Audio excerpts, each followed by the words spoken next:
and especially the people who are safest during layoffs, are those who everyone feels we can't live without. So if you're quietly exceeding expectations, that might not be enough. We need to be more vocal about our strong performance. We need to make it very clear that we are adding a ton of value. So no one anywhere in that decision line is thinking, you're the one we're going to lay off. Welcome to Next Job Now, the podcast where we help you get your next job right now.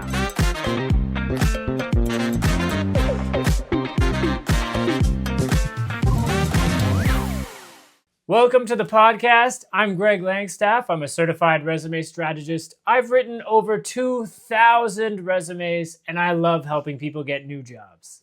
And I'm Jeff, and I have a lot of questions about job searching. Together, we're going to talk about everything you need to know about landing your next role. In this episode, we are going to talk about how to spot a layoff coming. There's this kind of a upsetting topic for anyone who has the anxiety of upcoming, impending layoff. I know that I've faced layoffs in the past, and they suck. Yeah, and it can be like, there can be years between when you expect you might get laid off and when you actually get laid off. It's a very long, painful process. So we're going to talk about some of those signs to see it coming, what you can kind of do to prepare yourself, and how to even use a layoff to relaunch your career and find something better.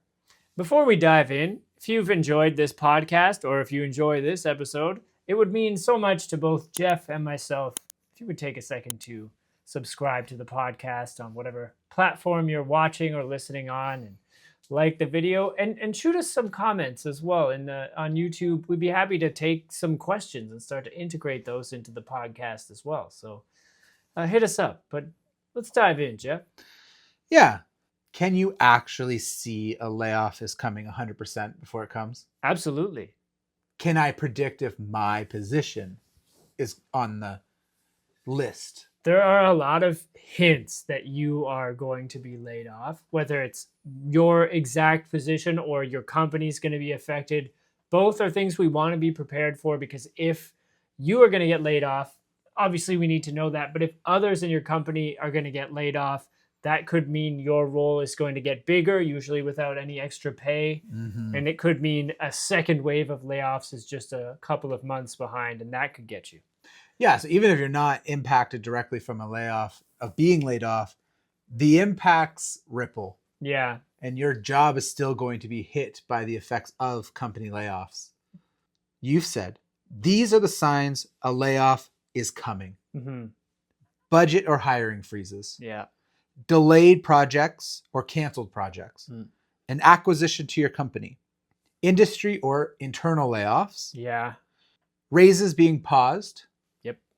A restructuring or reorganization of your company. High executive turnover. Yeah. Reduced transparency. And probably the worst one, a mysterious meeting added to your calendar. Oh, yeah. I mean, that one usually means it's happening now. At that, because you only get invited to the mysterious meeting 5 minutes before it starts. Too late to call in sick. Yeah, that won't protect you, but yeah. Right, yeah. Is there anything, like, those are all of those signs of a layoff coming. Are any of them there to prevent layoffs? There are certain behaviors that companies will exhibit when they're trying not to do layoffs. But what happens is those don't always work, so they happen to then just proceed the layoff. So like hiring freezes, budget cuts, projects being canceled, raise pauses. Those are all things that companies will usually do when they're essentially not making enough money to cover the cost of the staff. That's a first line of defense, but often those fail, which is why then layoffs are the next step. And why it usually kind of comes in like a mass layoff, right? Like layoffs happen in waves. Usually. So why that approach? Why do companies really do mass layoffs? Okay, mass layoffs are very popular, but we have to remember that's what makes news. And what we don't see is that often so many companies, hundreds of companies, every day, every week are laying off 3 people, 2 people. And that's actually Mm. who I get as a lot of my clients. They're not in a layoff that made national news, but them and their 2 other people in their department got cut and they lost their jobs. So like, I mean, it's the same reason that a company will do that, whether they're big or small and the layoff is mass or individual. They just want their payroll to make financial sense with their income, their expenses, and maybe their goals. Hmm. And what usually drives, so let's look at those like mass ones though. Mm-hmm. What's driving that? Is that trying to save them? The staff is the biggest cost, so let's cut that to save profits? Or is it because those jobs are not real and they're not needed and they just had extra money at one point? So now there's a phrase you used before. What was this phrase? What's the phrase? The phrase, it was like restructuring. Mm-hmm. Right sizing? Right sizing. Ugh. Right? Well, right sizing. What the heck is a right size? Right sizing is when a company doesn't want to say the terrible thing they did, which was laying off tons of people, whether it's 20 or 20,000. Mm. Right sizing is the way that the people who made that decision allow themselves to sleep at night. Because we right sized the staffing needs. It was wrong that we hired you. We're going to make it right by firing you and everyone in your department. I wish you would not necessarily terminate those positions, but if you realize your organization is clunky Mm-hmm. and you're that big of a company with that much profit, how can we use those skills elsewhere to continue to grow, continue to feed our community as well as our company? Yeah. Like to say that those people probably have other skills. There's got to be some other job that will have value that we can also still remove the like clunkiness. I think I saw that this is not defending anyone or anything, but Right. I did see, I think in 2025 that Amazon had spent something like $1.8 billion in severance payouts. 1.8 billion. Billion. I think so. Yeah, that was what the article said. Has contract work replaced real jobs? I don't think so largely across the board. Interesting. Yeah, because I don't see like too much contract work on the rise. I know like companies appreciate, I guess, a bit more flexibility, the option to let someone go without paying out a severance. But ultimately, like, I don't think it's like slowing down companies from laying people off when their staff aren't contract. So no. And I was 100% confident that you're going to be like, yes, we have been replacing contract work, real jobs with contract work. Because I feel like when I was a hiring manager, getting a contract approved, possible. Yeah. Getting a new position approved, never. Well, you were in a unionized environment as well. It's different, right? If a layoff is coming, Mm-hmm. can loyalty or assertiveness, is there anything that we can do to protect ourselves from being laid off? To protect yourself from getting laid off in an environment where layoffs are actively happening, you need to provide very clear value to your company. And then you need to be very vocal and visible about that. Because the people who do the best in their roles, and especially the people who are safest during layoffs, are those who everyone feels we can't live without. So if you're quietly exceeding expectations, that might not be enough. We need to be more vocal about our strong performance. We need to make it very clear that we are adding a ton of value. So no one anywhere in that decision line is thinking, you're the one we're going to lay off. Talk to me about that decision line. So when layoffs are happening, how do companies decide who goes?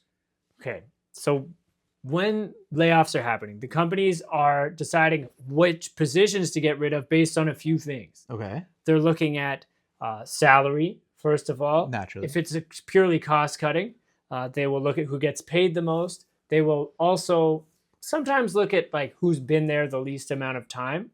So like a nice policy that some companies have to protect their loyal people is like a last in, first out. Right.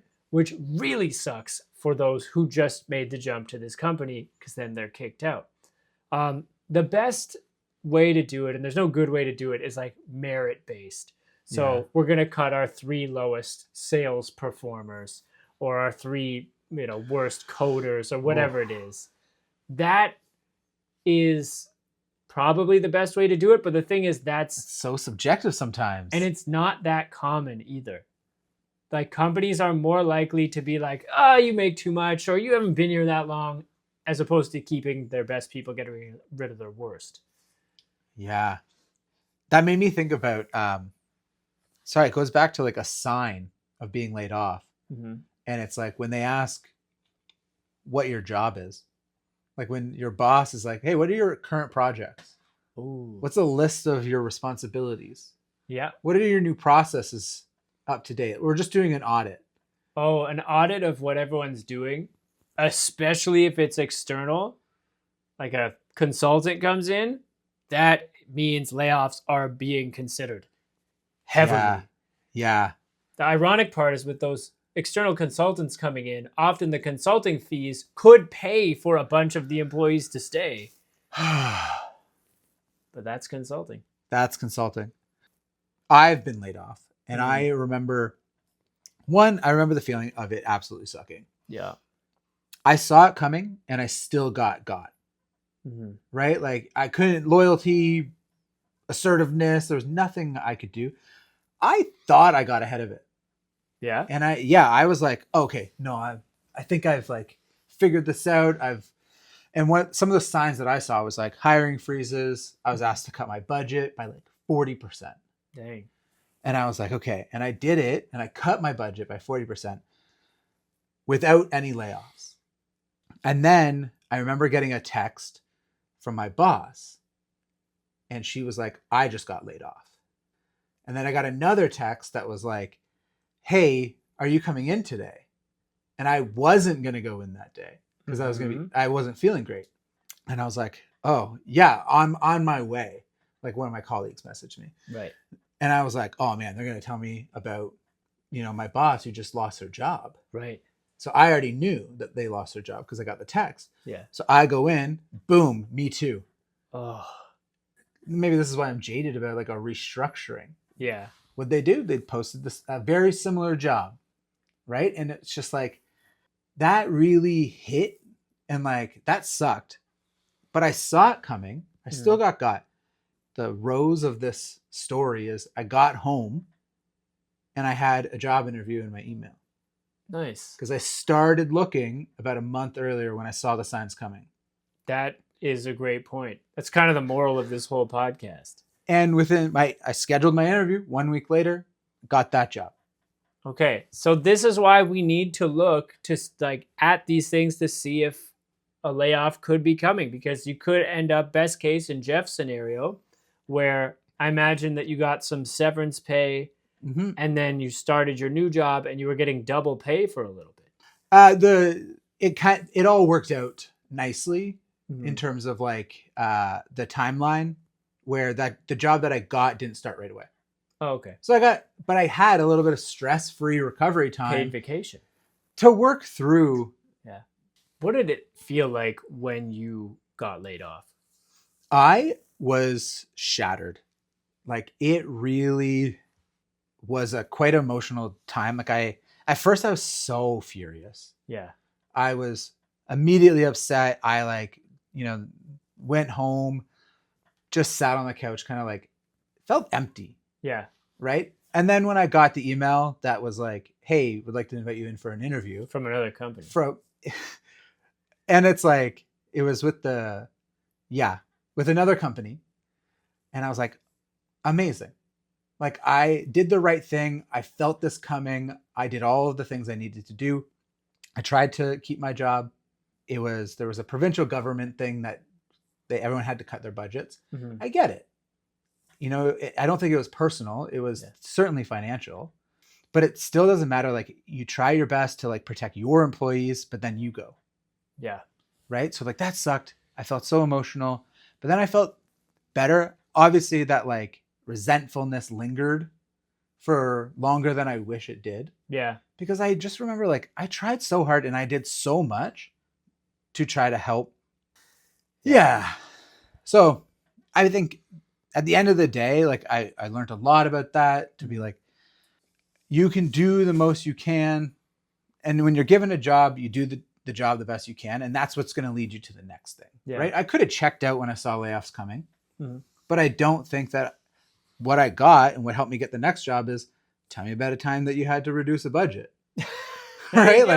Like, you know, you have to keep going through it. Mm-hmm. Do the best you can do so that when you have another opportunity, it's not like you checked out. Yeah. Right? Layoffs are rarely personal. It's so infrequent. We've talked about this on this podcast. It's not you. Nope. Anyway, I keep going off on this. No, it's a good point. And like, one thing I try to get across, when you get laid off from a job, that is the best reason to have left a job. So if someone asks, why did you leave your last job? Mm-hmm. Like, the best thing you could say is, I got laid off. Because then it wasn't your fault. It wasn't a performance thing. You didn't choose to bail on your old company. You didn't have any problems with people there. They didn't choose to lay you off because you were bad at your job. It's the perfect out. So at least know that. It makes you look much better than any other reason for leaving your job.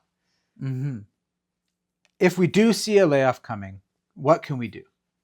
Well, I think if we see a layoff coming, like, it's time to get the resume in order. And like, one thing that's a huge advantage is you still have access to all your company's information, meaning you can look up what your sales numbers have been the last 3 years. You can see what percentage. Collect the information while you have it. Yes. Do you know how many times I've talked to clients who've been laid off, and I'm asking, like, okay, how did we increase the conversion rate on this, like, sales funnel you built? And they're like, I don't know. Was it 20%, 80%? And I'm like, if you had just grabbed that information while you were still there, we could write such a strong resume compared to just, like, going off of memory. So gather the data, the evidence that you've been doing a good job. Yeah. Start putting your resume together now. Get the LinkedIn fired up. And then best case scenario, you're in kind of a situation Jeff was in where you have a job offer, or at least an interview waiting for you the day you get laid off. I was very lucky, and that I felt so good that it paid off, that I saw the signs and I was proactive and I did all of the things that you recommend, and it worked. Right. So I hope a layoff doesn't come for you. Mm-hmm. And I hope that you get to leave for a new opportunity because it works perfectly. But sometimes a layoff will lead you to the next best thing. Yeah. Right? Yeah. Now it's time for our unusual interview question, where we ask each other questions that we hope you never get asked. Greg, how many collared shirts do you have? I've got at least 30 collared shirts. I would say, like, because I went on a big kick of buying, like, these, right? And I've got probably 20 plus, maybe 24. Where do you get them? Is it the same? Is everyone the same company? Do you go to one particular store? Yeah, I go to Winners. Yeah, this is all Winners? They're pretty much all from Winners. If you're in the US, this is Ross, basically. It's our, it's like brand name stuff, not at brand prices. TJ Maxx or whatever. Yeah. Same thing. Yeah, they're pretty much all from there. Or like Uniqlo, the plain ones are Uniqlo. Interesting. Yeah. And then I've got like some formal as well. This isn't your formal attire? No, my electric pizza shirt is not my formal attire. Wait, you refer to this as pizza or flamingo? When someone's like... That's a watermelon, I think, actually. Yeah, first of all. That's a flamingo. Get your neon straight. Yeah, I don't know. That looks like pizza as well. It certainly does look like pizza. With green crust. All right, Jeff. Since we're getting all smart about the clothing, what's your favorite video game of all time? Conker's Bad Fur Day. No one's heard of it. No one. Someone's heard of it. Tell us. It's not appropriate for the podcast, which is a wild thing to say about a video game. I'll sum it up from the outside. It's about a drunk squirrel. Yeah, Conker, who is also featured in Diddy Kong Racing. Mm-hmm. Conker's Bad Fur Day, where Conker gets drunk and tries to find his way home from the pub. N64. N64 is the best version. They tried to remake it, I think, like on a later like Xbox or whatever, kind of like a remastered. It's not the same. Yeah. There's something about the like pixelized drunk squirrel getting home, playing that at 12 years old. What a time. Inappropriate. Very inappropriate. Probably one of the most violent games you can let a 12-year-old play. Oh my gosh. I'm sure it's like 18 plus. Like my Yeah. parents, I mean, I've talked about my mom on here before, so she let me play it. She had no idea. Good. Well, Yeah. All right. Awesome. If you've enjoyed this episode, please rate, share, follow, subscribe, or send this to someone who might be anticipating a layoff coming. And also, there is a free resource available. The Layoff First Aid Kit is available on Greg's website, greglangstaff.com. Join us next week when we talk about what to do the day after you've been laid off. Great. Thanks so much, everyone. We'll see you next week.